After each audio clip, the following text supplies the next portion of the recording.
Cristina fue fuerte, fue para adentro, fue para afuera, pero fue para adentro, fue para todos lados. Ya, digamos, algunas esquirlas, el movimiento Evita está reunido, hubo mensajes económicos, mensajes políticos. Delía también habló hoy y dijo, si se quiere suicidar, que se suicide, yo no me voy a suicidar con ella. Fuerte. Y lo tenemos a Andrés Larroque, el Cuervo, es el ministro de Desarrollo de la provincia de Buenos Aires, militante del Movimiento Nacional Justicialista, obviamente, y me parece que es una voz interesante para escuchar hoy, después del discurso de Cristina Fernández de Kirchner. Andrés, Jorge Rialde, de Radio 10, buen día. ¿Qué tal, Jorge? ¿Cómo están? Buen día. Bien. Quiero escuchar primero tu mirada sobre lo que escuchaste y escuchamos ayer de Cristina.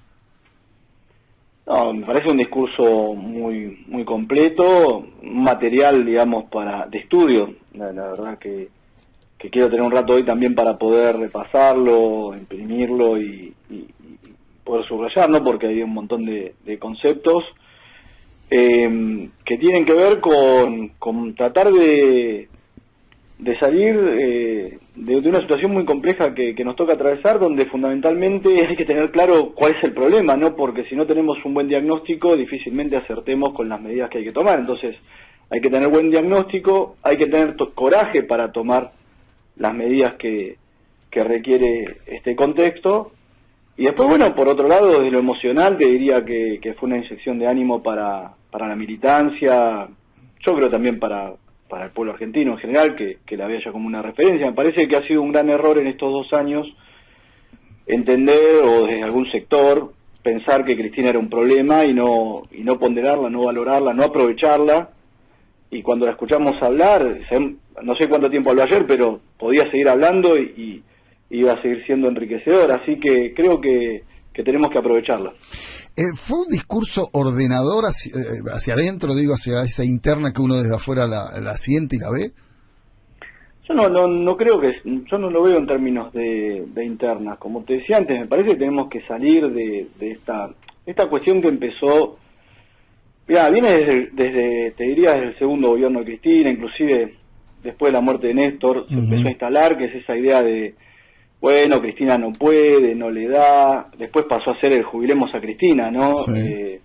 Durante el periodo 2015-2019, creo que esa discusión o ese debate se zanjó en el 2017, y me parece que estamos todo el tiempo volviendo a ese debate que no tiene sentido. Para mí es distinto, aprovechemos que tenemos a Cristina, valorémosla, es un orientador, me parece suicida no escucharla, y no la veo a ella planteándolo en términos de disputas. Desde ya creo que al final del discurso, cuando sale ayer, viste, también lo plantea, no priorizó nunca lo personal. De hecho, el gesto que tuvo en el 2019 tuvo que ver con pensar en lo colectivo, con saldar esas tensiones que tuvimos entre el 2008, obviamente, y el propio transcurso del gobierno macrista, porque las posturas no fueron homogéneas en los inicios del gobierno de Macri, y era necesario volver a unir el peronismo, pero obviamente esa unidad tiene que tener un sentido, tiene que tener un programa, tiene que tener una acción clara, y sobre todo la tiene que sentir la gente. Cuando muchos se preocupan, bueno, viste, porque te preguntan, bueno, ¿y qué hacemos en el 2023 las elecciones? Desde ya que es pronto, ¿no? Para discutir lo electoral, y lo importante es el día a día de la gente. Pero yo siempre digo que las elecciones las gana la gente sola, cuando se siente bien, cuando siente que hay un gobierno que le responde, y tenemos que ir por ese camino. ¿La gente está sintiendo eso hoy? Yo creo que falta justamente que hay zozobra, porque esto, mirá, es como un equipo que empata siempre, y te dicen, bueno, che, no perdimos, ¿sí? Pero no ganamos. Entonces yo quiero ver si vamos a la cancha y vemos 10 empates seguidos, ¿qué ocurre? Sí, no nos gusta. No nos gusta. Ahora, recién hablaste es verdad, hay una línea histórica de se acabó Cristina, jubilen a Cristina. En algún momento, me recuerdan acá, lo dijo el Chino Navarro, hoy líder del Movimiento Evita, pero me decís, en estos 2 años también parecía que el problema era Cristina. Estos 2 años este gobierno, Andrés. Sí, yo creo que hay un sector, hubo un sector del gabinete nacional, bueno, algunos ya quizás no forman más parte, pero que donde permanentemente lo que se quiso hacer es llevar al presidente una tensión con Cristina inexplicable, y creo que estamos pagando las consecuencias de esa tensión, de esas operaciones que muchas veces fueron. No, me parece que que hay que ir por la positiva, que hay que plantearle a la sociedad una agenda clara en términos propositivos de qué es lo que el gobierno quiere hacer. Como lo decía Cristina ayer, seguro que no es sencillo, seguro que hay que enfrentar tensiones, nadie tiene la solución ni la verdad revelada, pero creo que una fuerza política tiene que darse los debates y después tener el coraje de asumir las decisiones que hay que tomar. Recién también dijiste que fue como un inflador ayer ese, para la gente común, para el pueblo en general, un inflador anímico. ¿Lo sentías desinflado? ¿Sentí que el pueblo y sobre todo el peronismo estaba un poco desorientado, desencantado con el gobierno? Mira, es que yo creo que hay una cuestión que no podemos discutir, que es el liderazgo, la referencia a Cristina o la conducción. Algunos compañeras le llaman conducción. Bueno, se puede discutir el término, ¿no? Pero sin duda Cristina es un orientador y me parece que, como te decía antes, creo que es un error entrar en tensión con eso. Al contrario, lo que se construya tiene que ser complementario con esa capacidad que tiene ella de ser un ícono donde cuando habla se para el país, digamos, sí. Hay una cadena nacional de hecho y todas las cosas que ya sabemos. Me parece es un fenómeno político de estudio y tratar de llevar a Cristina al barro no tiene sentido porque ella ya está en un lugar, la gente la puso en un lugar distinto. Uh-huh. Ayer también dijo, hablando de San Martín, dijo, mirá, si hubiese tenido dudas sobre la correlación de fuerzas no hubiese cruzado los Andes. Habló de eso, uno siente que es esto de decirle a los dirigentes, a los funcionarios, che, anímense. Era algo que ya venían planteando ustedes, yo lo venía escuchando. La salida de Culfas, por ejemplo, ¿sentís que hay un acelere de los dirigentes y los funcionarios del gobierno nacional a partir de eso? Bueno, eso lo había planteado Yasky también previamente. Jorge sí. Ferraresi también tuvo palabras muy interesantes. Creo que la propia Cristina se refirió con expectativas respecto a lo que puede ser la gestión de Daniel Scioli, obviamente, en producción y el cambio también que se generó en la aduana, que esperemos también sea para bien. Se observaron reacciones, digamos, o atisbos de reacción. Ojalá que se siga haciendo el rumbo y el camino, pero bueno, hay problemas estructurales que más allá de un cambio puntual de funcionario exigen tener un diagnóstico claro. Me parece que lo peor que nos está pasando es que en tanta confusión que hay, en la maraña, ¿no?, que se genera muchas veces por los diversos dispositivos mediáticos que tienen sus intereses claramente, lo que tiene que hacer la política es comunicar de frente. Me parece que Cristina tiene ese valor. Si nosotros estamos con discursos de ocasión, donde somos todos amigos de todo y la gente no llega al fin de mes, es difícil. Esto todos amigos de todo, es decir, hay que plantar posiciones. Un poco tomando lo que dijo Cristina, esto hay determinación y posiciones, ¿no? No. Pero es lo que Jorge, es lo que decía Alberto, lo que siempre dijo Alberto, lo que planteó Alberto cuando fue crítico dentro del gobierno de Cristina, cuando estuvo afuera, inclusive cuando comenzó su gobierno y en su primer discurso, creo que él dijo, si me equivoco, señálenmelo, y permanentemente reivindicó la pluralidad y la heterogeneidad del frente. Me parece que después, si eso se transforma en un problema, quiere decir que no, quizás confundimos lo que por ahí lo que se gestó en aquel momento y como lo dijo ayer Cristina también con toda claridad, no está en discusión la unidad, sino justamente, bueno, cómo darle contenido, sentido y una dirección o una velocidad que esté a tono con las necesidades del pueblo. ¿Alberto fue más crítico con Cristina que hoy con, por ejemplo, los empresarios o el mundo económico? En general, decís vos. Sí, en general. Porque recién señalaste a un Alberto muy crítico con Cristina en su momento. No, yo creo que hay un sector del entorno, te repito, algunos actores, por lo menos visiblemente hoy no se los ve, pero que desde el comienzo trataron de generar esa operación inexplicable, ¿no? De generar una tensión o querer venderle a Alberto que había un camino para él distinto al que pudiera tomar Cristina, y acá estamos todos casi te diría no en el mismo barco, sino en el mismo bote, ¿no? Porque la situación que tiene el país es muy compleja y no hay margen para ese tipo de especulaciones. Entonces creo que todo lo que tuvo que ver cuando a veces por ahí, por las declaraciones que puedo tener yo o cualquiera de los compañeros o compañeras que por ahí están más identificados con este sector de del frente se nos quiere poner en el lugar de que cuestionamos la unidad, es todo lo contrario. Me parece que aquellos que operaron en las sombras fueron los que le hicieron daño a la unidad, y que obviamente estamos a tiempo, y hablando de frente, de cara a la gente, y diciendo lo que pensamos, vamos a poder sobrellevar esta situación tan compleja y encontrar el camino. Cuervo, Sofía Caram, ¿cómo va? Buen día. ¿Cómo estás? Muy bien. ¿Y crees que eso está desactivado? ¿Que ya no hay tantas voces en derredor del presidente sugiriéndole que rompa con Cristina?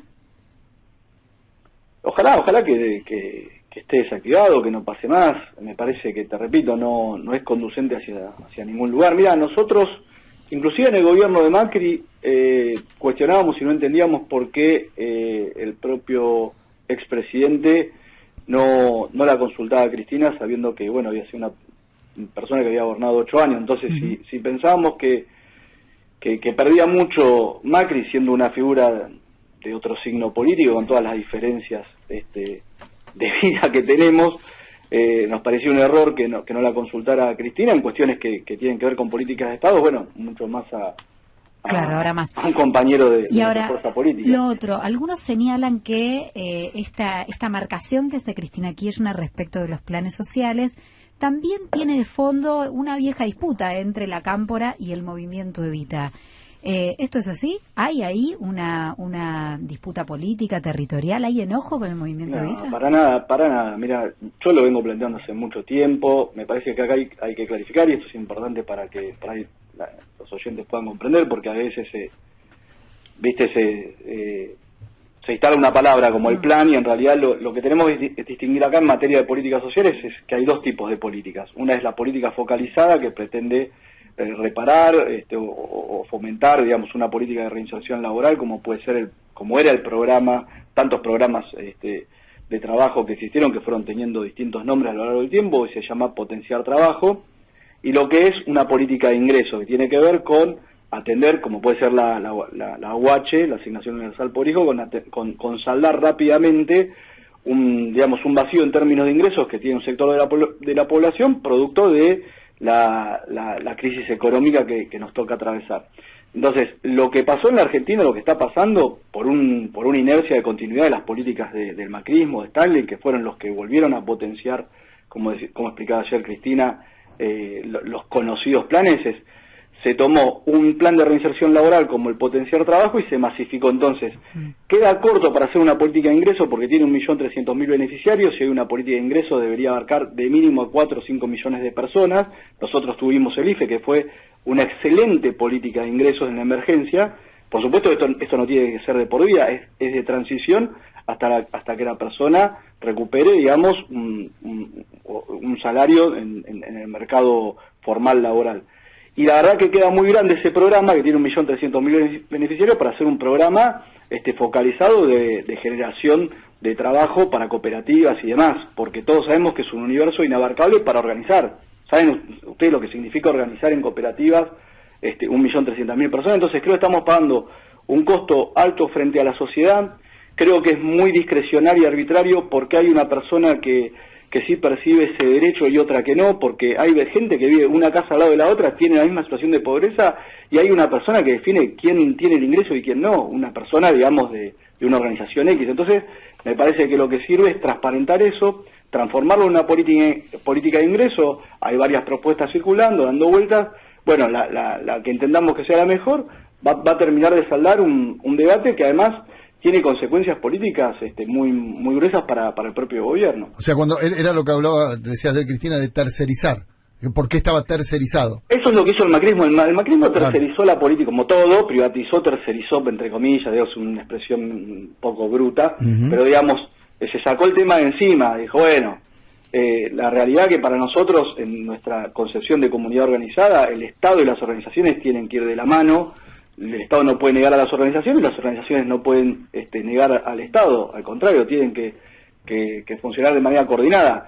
Pero cuando vos haces un programa de política focalizada con un volumen tan grande de beneficiarios, es imposible de administrar y termina siendo muy arbitrario quién lo percibe y quién no. Por eso me parece que las personas tienen que acreditar su estado de necesidad, y el Estado tiene que responder a esa necesidad con el derecho que le corresponde, sin mirar de qué espacio, de qué fuerza es, digamos, ¿no? De qué espacio, de qué agrupación es.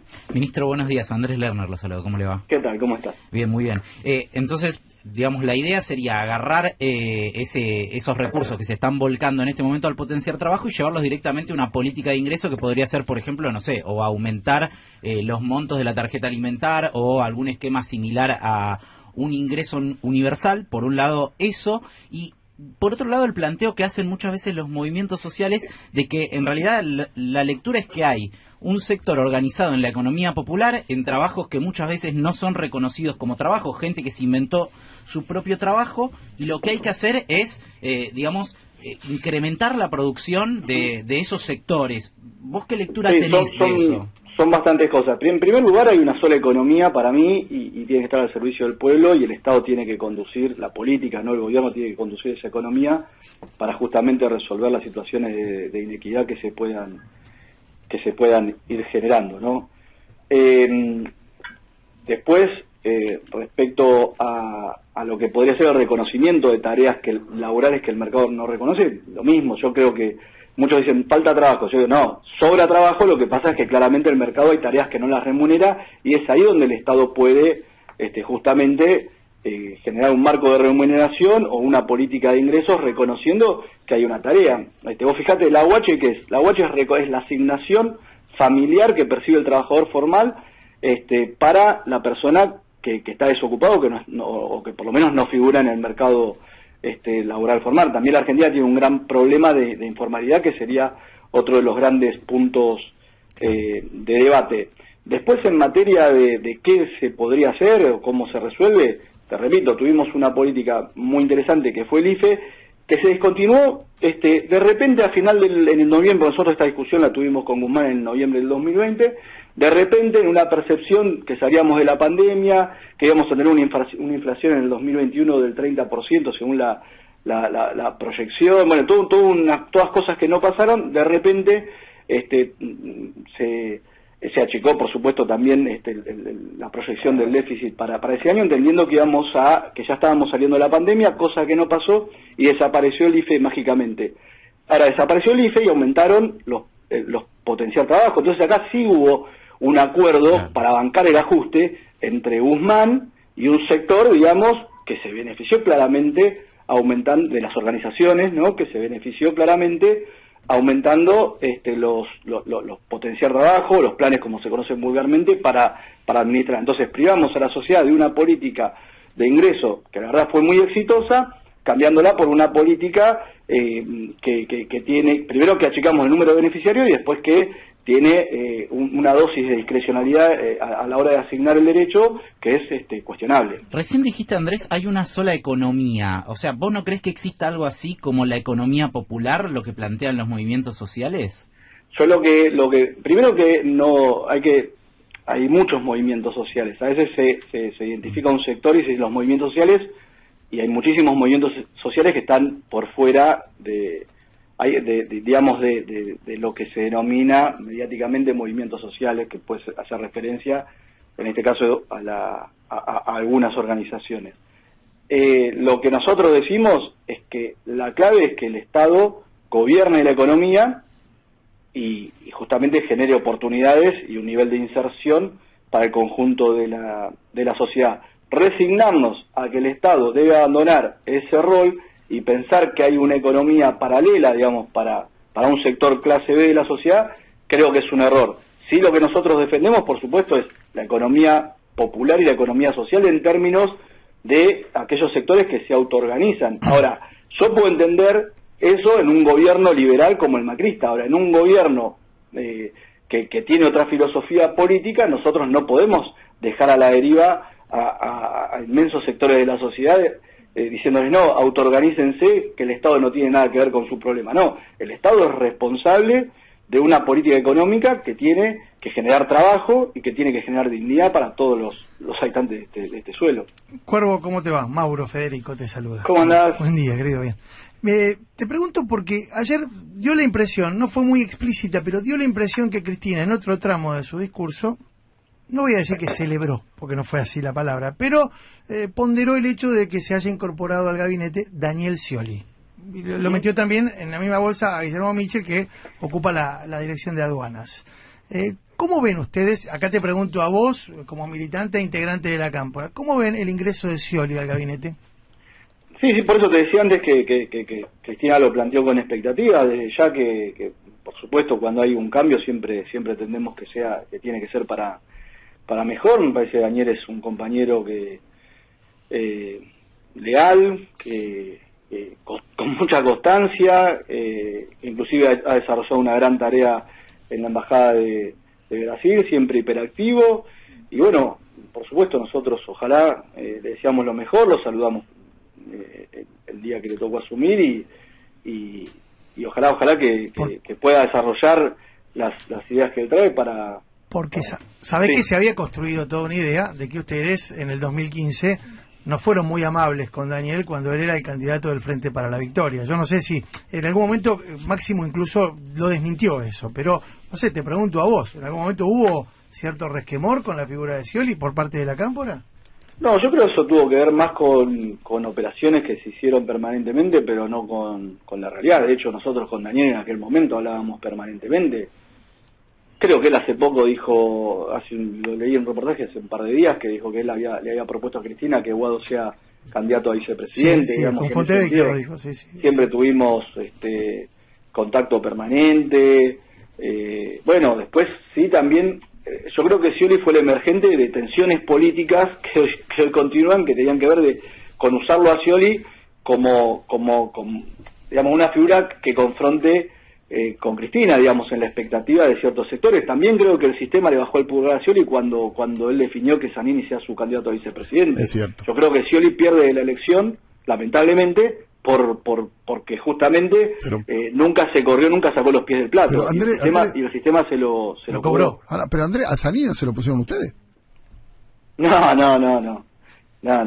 ¿Y cómo apareció Sí, Zanini? no funciona así. No, bueno. No, por el contrario, yo creo que Daniel justamente quería por eso te digo, él propuso a Guado, sí. Después finalmente... es interesante, porque el otro día lo contó Daniel por primera vez. Sí. Él ya en ese momento lo quería a Guado como candidato. Claro, tenía hay una relación, un vínculo, por eso te digo, cotidiano, y justamente lo que él buscaba era que quede claro que la conformación de la fórmula tenía que marcar su sentido de pertenencia, digamos, que él no estaba jugando en esas operaciones o en esas expectativas que algunos sectores tenían, ¿no? Andrés, pero mucho no lo querían a Scioli ustedes. No le hicieron campaña tampoco. Mira, yo te digo campaña hicimos. Yo creo que son las onceras, mira, Sofía, son las onceras que se instalan, no compres oncera, son las operaciones que se instalan, buscan todo el tiempo, campaña hicimos y están los testimonios gráficos y tendremos que ir a buscarlo. Después, en política no es una cuestión de cariño, como lo decía ayer Cristina, no lo plantearía yo en esos términos. Te repito, sí que fue una situación muy complicada. Nosotros llegamos al 2015 recontra cascoteados, hiperoperados por adentro, por afuera, nosotros como gobierno, Cristina misma, con la tensión con los fondos buitres, con un montón de dificultades, y me parece que logramos llegar con lo de Nisman de por medio, todas las cosas que pudieron hacer. Sí, fue muy adverso, eso está claro. Y llegamos a las elecciones de manera competitiva.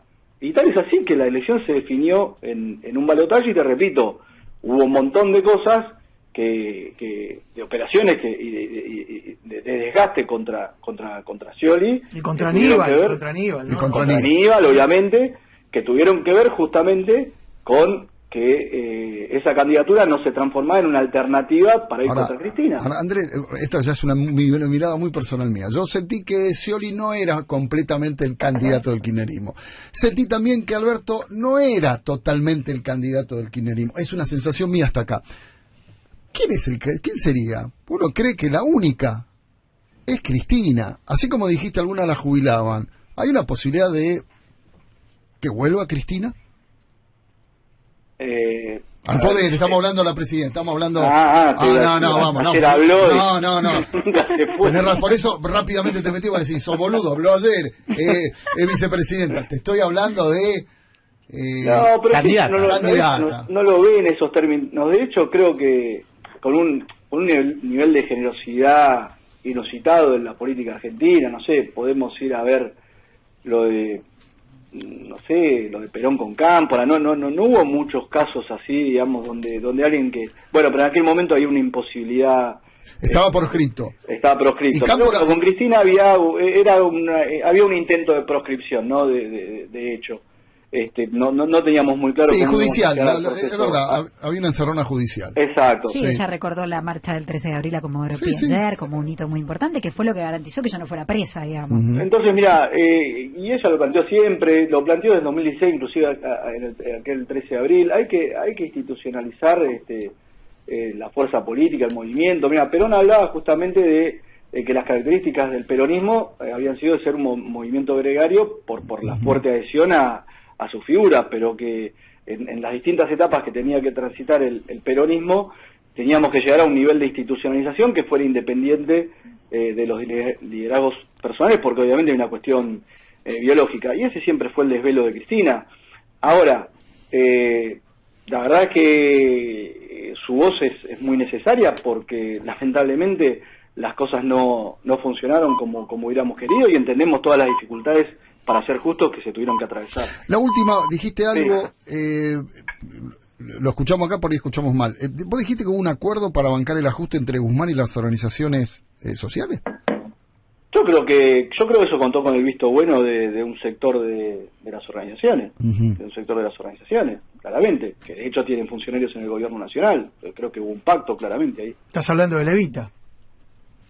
De Levita y algunos más, sí, eso, pero sin duda. No, pero ya está, digo, no, hay que mirar para adelante y entender, acá no es un problema de pelea de una organización contra otra, sino tener en claro lo que pasó. Hubo un ajuste, hubo un sector que en ese momento, que quizás que en otro momento por ahí le ponían a Cristina bandera, decían, nos duele lo que falta.